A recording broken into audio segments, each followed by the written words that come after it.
Fala pessoal, tudo bom com vocês? Professor David aqui.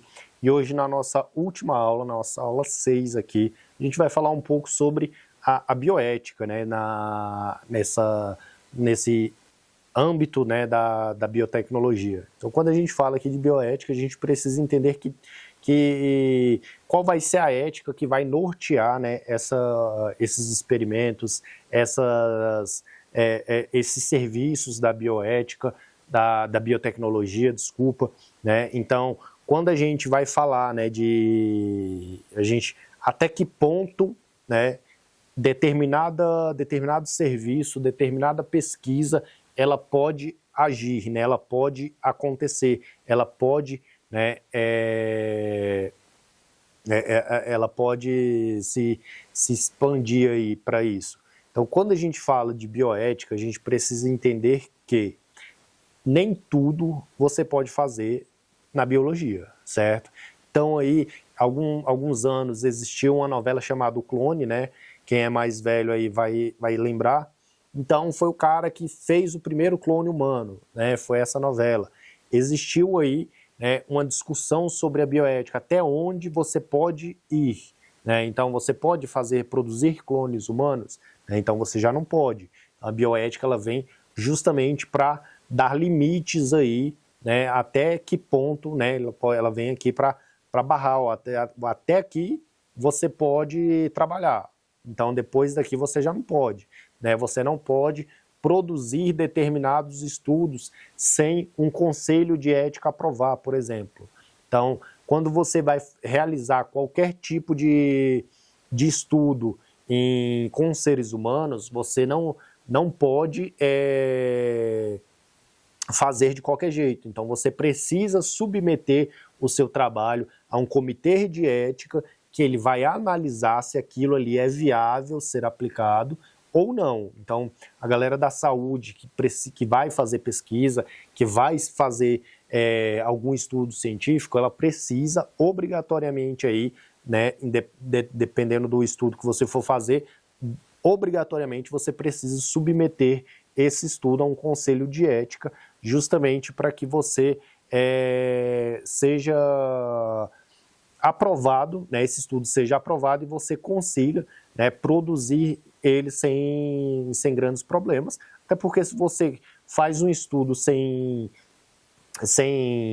cumprir esse pré-requisito, você automaticamente vai, quando isso aí for publicado, você vai acabar recebendo um processo do Conselho de Ética aí por conta disso. Então, quando a gente fala desse conceito da bioética aí, né, a gente vai ter aí alguns princípios, certo, que vai estar regendo a bioética. Então, você pode ter, aqui eu vou elencar aqui, eu vou linkar aqui para vocês, vou falar os princípios que a gente tem aqui. Então, a gente vai ter o princípio da autonomia.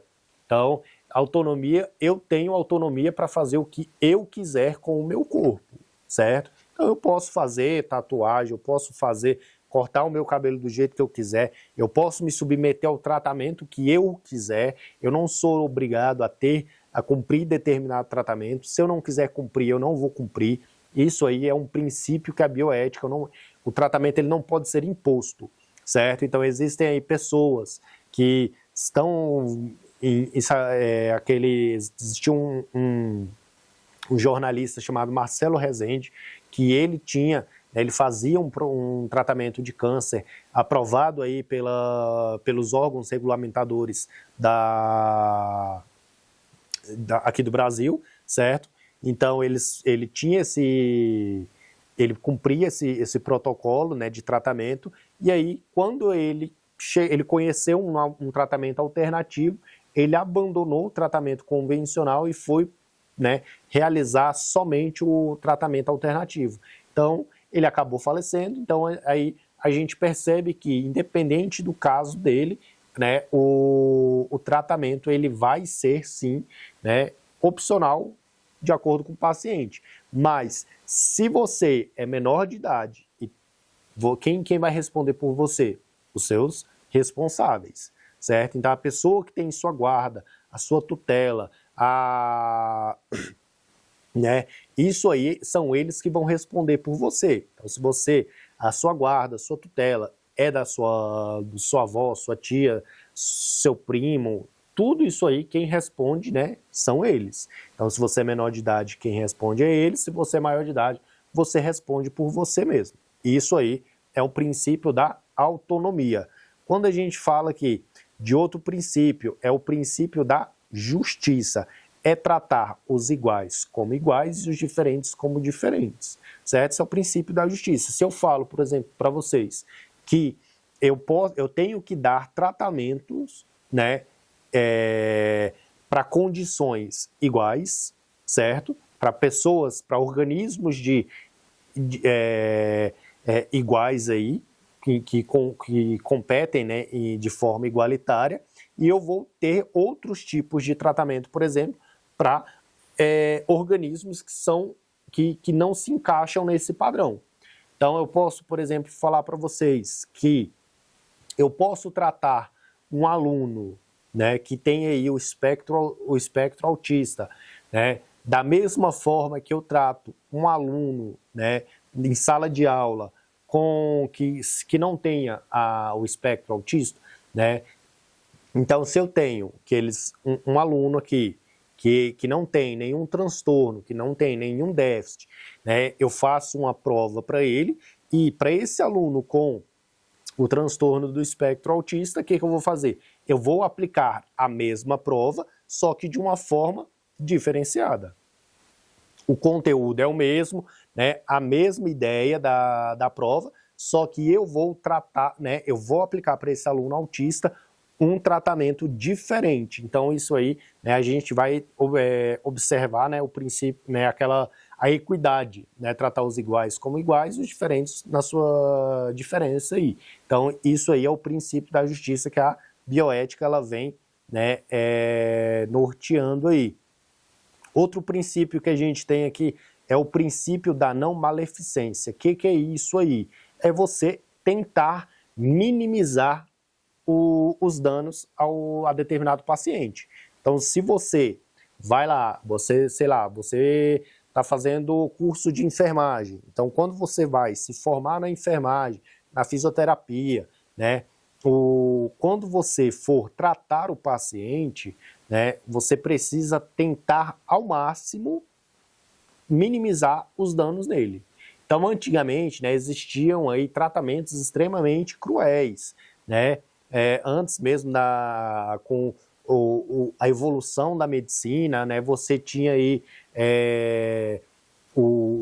os barbeiros que arrancavam dente, que faziam a sangria, né? Se você estava com alguma dor, a pessoa ia lá, fazia uma sangria, que é literalmente tirar uma parte do seu sangue, né? Então você tinha tratamentos, né, cruéis aí mesmo. Então a galera que nascia antigamente com algum transtorno, com algum déficit, né, as pessoas que eram autistas antigamente, né, eles eram tratados aí muitas vezes com lobotomia. O que é a lobotomia? Você tirar um lobo cerebral da pessoa, certo? Isso aí era uma forma de você tratar. Então hoje, né, o máximo que você puder evitar o dano maior ao paciente é melhor.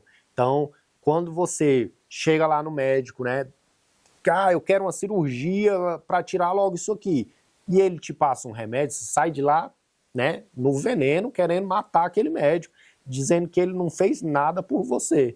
Só que ele seguiu justamente esse princípio aqui da não maleficência. Por quê? Porque o princípio da não maleficência, ele vai o quê? Ele vai primeiro te tratar, certo, com medicamento. Se esse medicamento não der certo, ele te trata com outro medicamento. E se esse outro medicamento não der certo, ele vai tentando achar terapias, né, diferentes, justamente para que a cirurgia seja o último caso, certo? Então, cirurgia vai ser sempre aí em último caso. Então, quando a gente fala, né, de princípio da não maleficência, a gente vai ter aí o princípio da beneficência também. Então, ele é bem similar aí ao princípio da não maleficência. Só que, quando a gente fala de princípio da não maleficência, né, eu estou tentando minimizar os danos para aquele paciente. Agora, o princípio da beneficência, eu estou tentando maximizar os benefícios daquele paciente. Então, se um paciente, ele precisa, sei lá, chegou com a perna ali, né, ruim, já próximo ali de cair, né? Então, o que você faz? Né? Você não vai matar o paciente, você vai o quê? Você vai, tira, faz a amputação e melhora a vida do paciente ali, ó, pronto. Então, você reduziu os danos e você maximizou os benefícios para ele. Ele continuou com vida, né? Então, eu posso falar também o quê? O paciente sofreu um acidente, estraçalhou a perna dele e vai amputar todo? Não. Se você conseguir recuperar, você conseguir manter a perna do paciente inteira, mesmo que tire ali, sei lá, meio centímetro, 1 centímetro, que a gente observa, né, muitas vezes, né, a gente precisa entender que você beneficiou esse paciente, ele não perdeu a perna. Ficou um pouco, né, mais curta, mas ele ainda continua com essa perna aí. Então, esses foram um dos princípios básicos aí da bioética. Agora, quando a gente fala de manipulação genética, né, essa manipulação genética é o que a gente já vem falando desde muito tempo. Então, você tem que ter limites nessas manipulações genéticas. Você não pode fazer qualquer tipo de trabalho, qualquer tipo de experimento com material genético. Então, você tem células específicas, você tem vetores específicos aí para fazer todo esse trabalho, certo? Agora, por que você não pode fazer qualquer coisa? Por causa de, justamente por conta de um histórico que a humanidade tem, certo? Porque antigamente, né, antes mesmo daí, né, quando o Brasil, né, ele era colônia ainda de Portugal, o que aconteceu? A galera percebeu, né, que começou, né, os senhores de engenho começou a se relacionar com os escravizados, e aí foi acontecendo, né, essa miscigenação, né, essa mistura aí. Então, começaram a produzir isso aí. Só que surgiu, né, um termo que era o darwinismo social, certo? Esse darwinismo social aí é basicamente a galera que queria selecionar características humanas, né, para a procriação. Então, você buscava né, a galera que era detentores aí das universidades, era o quê? Eram os brancos, né, e ricos. Então, o que a galera fez? Eles queriam selecionar características. Então, filho de fazendeiro casava com filha de fazendeiro.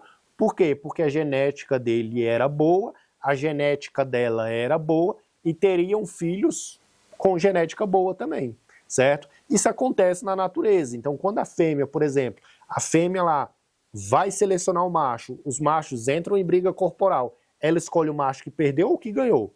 Ela vai escolher o que ganhou. Por quê? Porque ela entende que aquele macho que ganhou a luta, ele tem características boas para sobreviver na natureza, então ela sabe que a genética dela é boa, ela sabe que as características dela são boas, então ela quer juntar com aquele macho ali e produzir os filhotes. E foi isso que a galera tentou fazer, né, com o darwinismo social aí. Esse darwinismo social foi justamente tentar selecionar características. Ah, o cara tem 1,80 m, ele tem uma musculatura boa. Então casa com a filha de fulano que tem a genética dessa forma. Eles tentavam fazer isso para produzir, né, seres humanos aí com as melhores características. Isso foi o darwinismo social. Então, outra situação que a gente tem desses riscos aí foram as experiências que tiveram no Holocausto. A Alemanha nazista fez diversos experimentos com judeus aí, né, mesmo em vidas, depois de morto, foram feitos diversos experimentos genéticos aí, à medida com que a tecnologia que eles tinham, obviamente. Então, isso aí foi sendo produzido, né, por conta do Holocausto. Então, Hitler queria o quê? Queria produzir a raça ariana, então a raça pura. Então, ele foi, né, retirando aí a galera que era diferente dos alemães aí, considerado puros por ele. Então, isso aí foi uma das formas, né, que a galera tentou, que a galera trouxe aí para esse conhecimento genético da do conhecimento, o darwinismo social, o holocausto, tudo isso aí, né, foi o que a galera tentou produzir aí, são os potenciais riscos, né, os riscos em potenciais que a gente tem através disso aí. Então, para evitar esse tipo de situação, então você tem a bioética para travar mesmo essas questões. Então, quando a gente tem, inclusive na natureza, né, então a gente teve lá o Rio 92, lá em 1992, que teve a Carta da Terra, para produzir isso aí, para não... Né, a gente tem aí agora os alimentos transgêneros, então tudo isso aí, né, a galera tenta fazer o quê? Tenta, né, controlar justamente para que não saia do controle e você não comece a desesperar, desesperar não, né, que a gente comece a extrapolar, né, então você não começa a extrapolar os limites aí do bom senso também. Então, imagina só a galera, se você deixasse aí livre, então a galera com certeza ia sair cruzando espécies aí, produzindo espécies, né, completamente novas aqui, tá? E os benefícios foram os que a gente já falou. Então você tem aí as vacinas monoclonais, as vacinas de DNA recombinante, hoje em dia você tem aí os anticorpos monoclonais, você tem a insulina, são medicamentos que a gente utiliza hoje em dia para produção, para melhoria da qualidade de vida da população. Então esse foi o apanhado que a gente falou aqui sobre bioética, né? A gente já falou sobre os riscos, os benefícios, né? Então o Brasil ele tem aí esse controle também, né? Apesar dele não investir tanto em ciência, mas ele controla bastante isso aí, certo? Ele tem é rigoroso esse controle que a gente tem aqui no Brasil, né? Então a gente tem os pontos de referência, a gente tem a Embrapa, os órgãos de referência, né? A Embrapa, o Butantan, que são organismos, são órgãos aí extremamente competentes, né? E responsáveis também, certo? Essa foi a nossa última aula, espero que vocês aproveitem, observem o material de vocês e até mais.